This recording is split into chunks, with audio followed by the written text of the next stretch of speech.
Hi everyone, I just wanted to take a few minutes to wrap up for the quarter and to thank each of you for a wonderful and inspiring journey. I'm so excited about the year we had ahead of us. Believe in yourself. Believe in your capacity to do great and good things. Believe that no mountain is so high that you cannot climb it. Believe that no storm is so great that you cannot weather it. By George B. Hinckley. So I encourage each of you from now on and into your journey for many, many years ahead to dream big and reach far, because I know each of you has that strength and that potential to do so.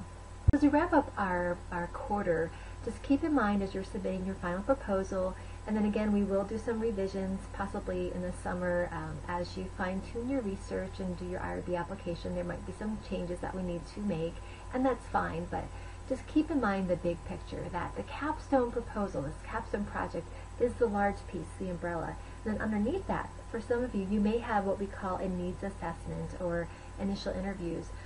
Others may be developing a program, and then some of you may actually implement a program. It varies per project. And then underneath that, you have your research component. So research could be a part of the needs assessment, which happens towards the beginning, or maybe it happens at the end for outcomes of a program.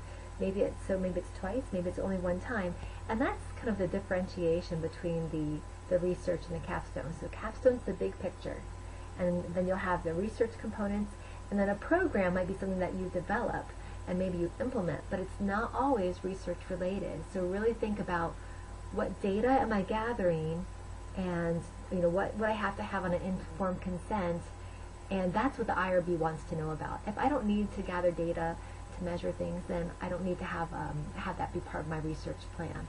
So we'll help you continue to solve and separate those out a little bit, but just keep that in mind as you go forward. So as we wrap up, remember on June 1st, submit your capstone proposal, and then it's time to take a break and relax. I really want each of you to do that as best as you can, and just take care of yourself. You've worked hard, you have a big year ahead of you, and just make sure you have that balance as much as you can. Because I know once you're in the program, you're working full time, you have a family, other responsibilities, it's hard to maintain a balance. So on these breaks, get all the balance that you can. And in the summer, just some highlights. We begin July 18th, so you've got a couple of weeks to relax a little bit. We're going to update our capstone proposal as necessary. We'll develop the online capstone presentation, and our goal is to have you implement that online presentation. But if things come up, we'll be flexible. We'll just kind of roll with where each of us is at that moment. Complete rotation paperwork. There's just a few items of paperwork that you have to do so that we have your health care information, liability insurance, and so forth. We'll cover that in the summer. And then we're going to write a grant proposal. For some of you, it might be a mock proposal, but for others, you may be really asking for funding from your institution, maybe the state association, maybe a local foundation in your community. So it's an exciting quarter. But now, let's take a moment to reflect on the 2011 OTB Intensive. Here we are, all gathered to celebrate the morning. Esther's taking the picture. Right away, Leah feels like she needs to get a cup of coffee. Anjali, too, says, I better get some hot tea to warm up and help me focus for the day. And we started brainstorming. It was intense, figuring out what is our project, what's the background, what's the purpose, what's our research piece, what's our program piece. Okay, so we are here. And then we even made a little video trying to figure out how to work Camtasia.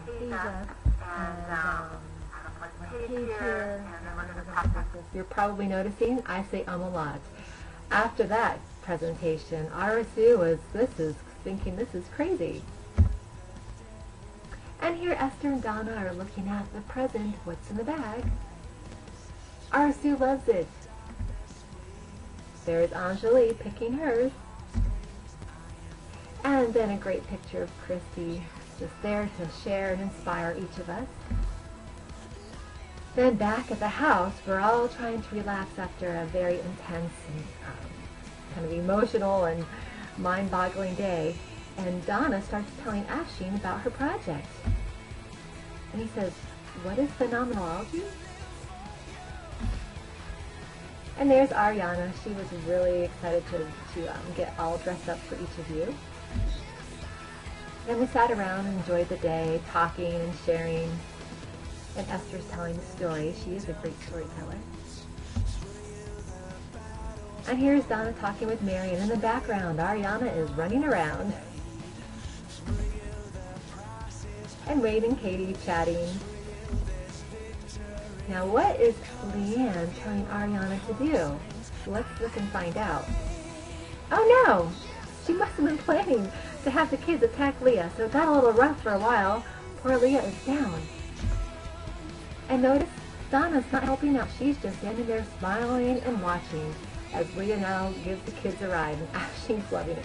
He's still asking when Leah's going to come back to play. Then our morning to wrap things up. Arasu starts off with a nice cup of coffee. And then Leah's telling some story and Esther's very attentive. But Donna's laughing. I wonder what the story was. I can't remember. But thank you for a great 2 days. It was a lot of fun. We learned a lot. I hope you're all excited about your projects. So enjoy, have a wonderful weekend, and then rest up for the summer. See you in July.